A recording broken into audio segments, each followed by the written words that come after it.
आज की जो सच्ची घटना है वो महाराष्ट्र प्रदेश के मुंबई शहर से है।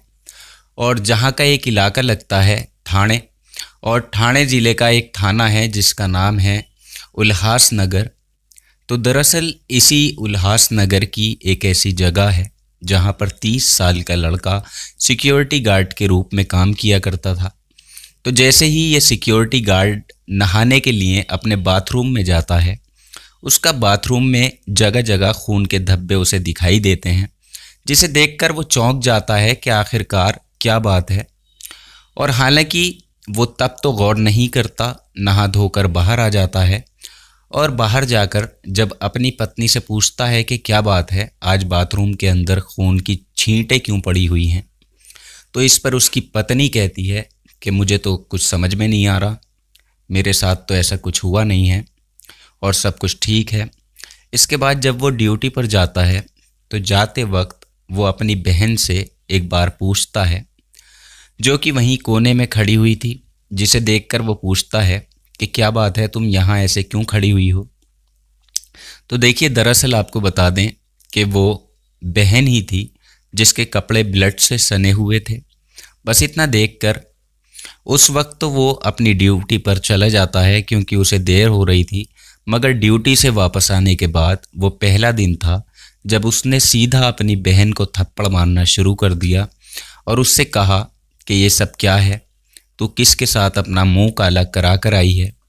तभी लड़की जो है वो डर जाती है, उसे समझ नहीं आता कि आखिरकार क्या दिक्कत है, क्या परेशानी है, उसके भैया उससे इस तरह के सवाल क्यों पूछ रहे हैं।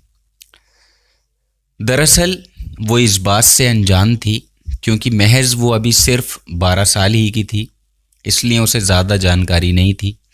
तो जैसा कि बताया, भाई ड्यूटी पर चला, लेकिन ड्यूटी पर जाने के बाद उसके दिमाग में एक ही बात घूमती रही कि आखिरकार माजरा क्या है।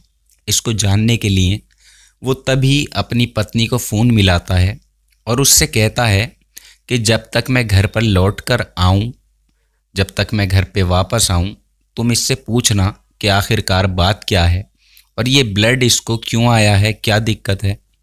अब देखिए, जैसे ही वो ड्यूटी से वापस घर पर आता है तो जाकर अपनी पत्नी से पूछता है कि मामला क्या था, तुमने पता किया या नहीं। तो पत्नी कहती है कि मुझे नहीं पता, अपनी बहन से ही तुम पूछ लो, तुम्हारी बहन का शायद किसी से चक्कर है।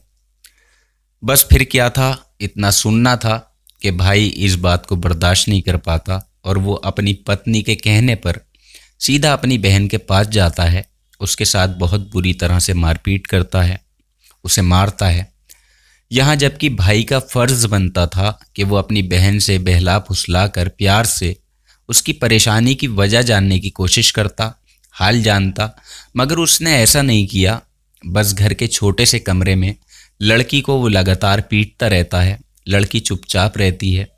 इसी वजह से लड़की की आवाज़ चार दीवारी के बाहर नहीं जाती, अंदर ही दबकर रह जाती है, क्योंकि वो डर रही थी कि अगर बाहर आवाज़ जाएगी तो दूसरे लोगों को पता चल जाएगा कि उसका भाई अपनी ही बहन को किस तरह पीट रहा है और किस बात की वजह से पीट रहा है।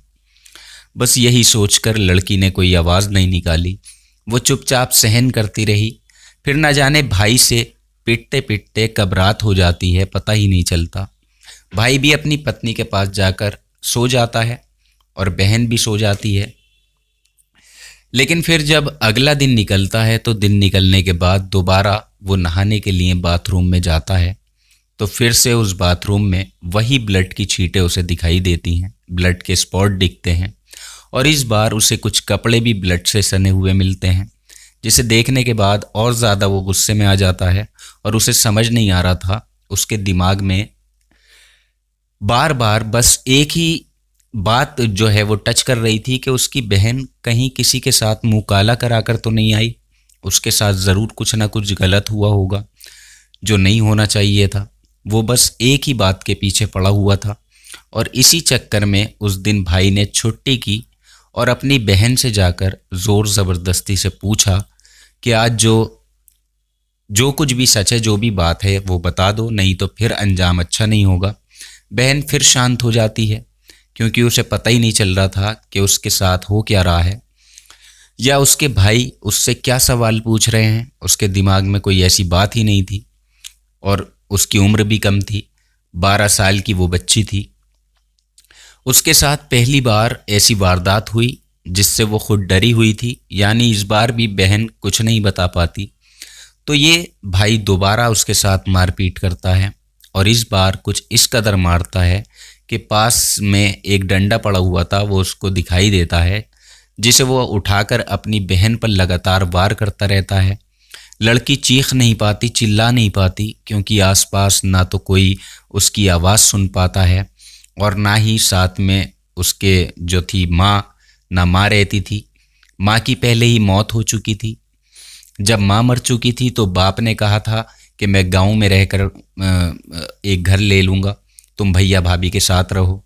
बस यही सोचकर एक बाप ने अपनी बेटी को भाई के पास भेजा था। भाई को इसकी जिम्मेदारी दी थी ताकि वो अपने भैया भाभी के साथ सुरक्षित रहे। लेकिन यहाँ तो वो अपने ही भाई के पास सेफ नहीं थी। उसके भाई को यही अफसोस था कि मेरे साथ रहने के बाद भी वो सुरक्षित नहीं रही। आखिरकार उसके साथ हुआ क्या है, इसी बात को जानने के लिए वो काफ़ी परेशान था, जिस पर एक दिन उसे बहुत ज़्यादा गुस्सा आता है और गुस्से गुस्से में ही फिर उसने अपनी बहन के साथ मारपीट शुरू कर दी। और देखते ही देखते दूसरा दिन भी निकल जाता है। तो दूसरे दिन भी ये वही एक जैसा सवाल पूछता है कि तुम किसके साथ मुंह काला करा कर आई हो। फिर मारपीट करता है। उसके बाद तीसरा दिन भी आता है। तो अब उसका भाई सोचता है कि लड़की मुंह से कुछ बोलने को तैयार नहीं है, इसलिए अब उसने यहाँ एक ऐसा काम किया जिसकी शायद किसी ने कल्पना नहीं की थी। यानी उसने अपनी ही बहन को डराया धमकाया, उसे गर्म चिमटा दिखाते हुए कहा कि अगर इस बार तुमने सच नहीं बोला तो तुम्हारी ज़ुबान को मैं इस चिमटे से खींचकर बाहर निकाल लूँगा। अब देखिए, यहाँ वो इतना बेरहम हो चुका था कि उसने अपनी बहन की ज़ुबान को, उसके चेहरे को चिमटे से जलाने की लगातार कोशिश भी की। कभी वो उसके शरीर के अलग अलग हिस्सों पर गर्म चिमटे को लगाता, तो कभी कमर पर, या कभी उसी चिमटे से उसे मारता। यानी कुल मिलाकर 3 दिन तक लगातार वो 12 साल की बच्ची के साथ अत्याचार करता रहा और वो सहती रही। मगर अचानक फिर ऐसा होता है कि जब उसकी हिम्मत टूट जाती है तो तीसरे दिन आकर उसकी हालत कुछ इस कदर बिगड़ती है कि उसके भाई और भाभी देखकर परेशान हो जाते हैं कि आखिरकार ये हो क्या गया। इतना ही नहीं बल्कि वो अब भी उसके साथ कुछ ऐसा बर्ताव करते हैं, उससे कहते हैं कि ये जानबूझकर बेहोश होने का ड्रामा कर रही है, इसे कुछ नहीं हुआ है। यानी भाई बिल्कुल भी अपनी बहन को समझने की कोशिश नहीं करता, दिन पर दिन उसके साथ ऐसा ही सुलूक करता रहता है और अब भी वो यही समझता है कि ये बेहोश है। तब तक करता है जब तक कि उसकी सांसें थम नहीं जाती। यानी एक दिन हद से ज़्यादा मारपीट करने की वजह से लड़की की सांसें रुक जाती हैं। तब जाकर भैया भाभी को एहसास होता है कि ऐसा ना हो, कहीं मर जाए ये।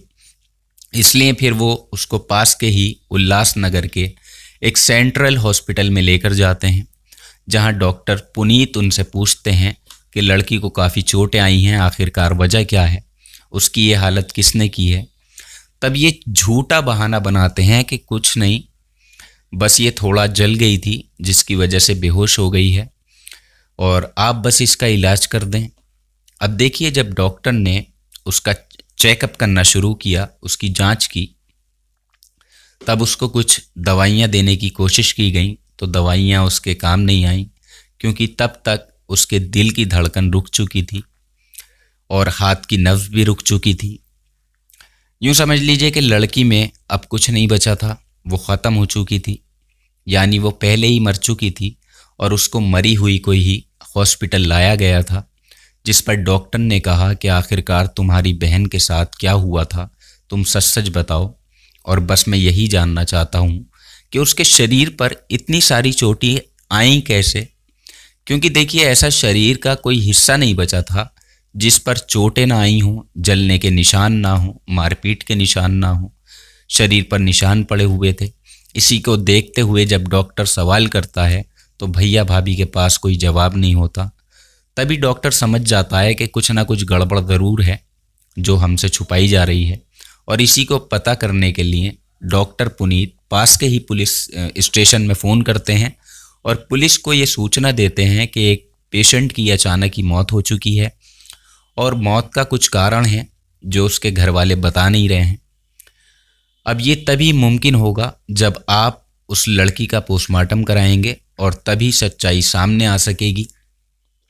और बस इतना सुनते ही पुलिस मौके पर पहुंचती है और लड़की के शव को कब्जे में लेकर पोस्टमार्टम के लिए भेजा जाता है।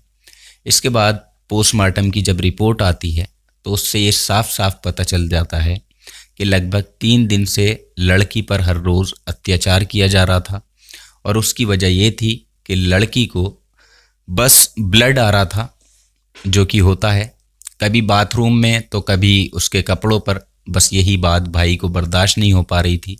इसके बारे में पुलिस ने जब उसके भाई से जानने की कोशिश की तो भाई ने ये बात पुलिस को भी बताई कि सर, मेरी बहन का किसी से अफेयर था, उसने ज़रूर किसी के साथ मुंह काला किया है, इसलिए उसको लगातार ब्लड आ रहा था, खून बह रहा था। पुलिस इस बात पर यकीन नहीं करती। फिर तुरंत ही एक मनोचिकित्सक को बुलाया जाता है, सभी डॉक्टर की टीम इकट्ठा होती है। फिर सारे लोग मिलकर बस यही जानने की कोशिश करते हैं कि आखिरकार बात क्या है। तब पता चलता है कि दरअसल उस लड़की को पहली बार पीरियड्स आए थे, जिसकी वजह से लगातार उसको ब्लड बह रहा था, ब्लड आ रहा था, जबकि भाई गलत समझ रहा था कि उसकी कोई अफेयर है, उसके साथ कुछ गलत हुआ है। देखिए, इस बारे में भाभी जानती थी, मगर फिर भी भाभी ने जानबूझकर अपने पति को समझाने के बजाय उस लड़की के बारे में उस लड़की के खिलाफ भड़काना शुरू कर दिया, उल्टी सीधी बातें करनी शुरू कर दी कि तुम्हारी बहन किसी और के साथ उसका चक्कर चल रहा है, कहीं मुंह काला करा रही है। और देखिए, जब इस लड़की का पोस्टमार्टम किया जाता है तो पोस्टमार्टम के दौरान डॉक्टर भी रोने लगते हैं, क्योंकि वो लड़की लगातार 3 दिन से अपने सगे भाई की मारपीट सह रही थी और पीरियड्स का दर्द पहली बार का वो सह रही थी। न जाने क्यों उसने बोलने की कोशिश नहीं की, क्यों उसने अपने भाई से बात नहीं की और शोर नहीं मचाया, बाहर के किसी और इंसान से भी मदद नहीं ले सकी। मगर उसने ऐसा नहीं किया क्योंकि उसके माँ बाप उससे बहुत दूर थे। माँ की पहली ही मौत हो चुकी थी, वो मर चुकी थी, और बाप अलग गांव में रहता था। उसने माँ की मौत के बाद जानबूझकर अपनी बेटी को भाई के साथ भेजा था, ताकि वो भाई के साथ रहेगी तो हमेशा सेफ रहेगी। लेकिन यहाँ भाई ने अपनी बहन की इस बीमारी को, इस समस्या को समझा ही नहीं, और ऐसी समस्या जो शायद हर औरत को देखनी पड़ती है मंथली। हर औरत को इस समस्या से गुजरना पड़ता है, क्योंकि ये ऊपर वाले की ही देन होती है। और ऐसा कहा जाता है कि अगर किसी भी औरत को ये समस्या ना हो तो किसी के यहाँ पर जो है वो बच्चे भी पैदा नहीं होते, प्रॉब्लम होती है। जिसको ये सब समस्या नहीं होती तो वो ठीक है, जिसको ये सब समस्या नहीं होती तो वो प्रॉब्लम में हो सकता है। तो काफ़ी दिक्कतें इस केस में आई, इसलिए उस लड़के को अपनी बहन का दर्द समझना चाहिए था, क्योंकि वो तो पहले से ही शादीशुदा था। या अगर उसकी पत्नी चाहती तो सही बात अपने पति के सामने रख सकती थी, उसे समझा सकती थी, उस लड़की की जान बचा सकती थी। मगर उसने भी ऐसा नहीं किया, बल्कि अपने पति का साथ दिया, जिसकी वजह से वो बच्ची फ़िलहाल अब इस दुनिया में नहीं है। और पुलिस ने उस महिला को भी हिरासत में लिया और उस लड़के को भी गिरफ्तार करके जेल भेज दिया। और देखिए, जब इस बात की खबर उसके पिता को पता चलती है तो पिता का रो रो कर बुरा हाल हो जाता है, क्योंकि पिता अपनी बच्ची से बेइंतहा मोहब्बत करता था।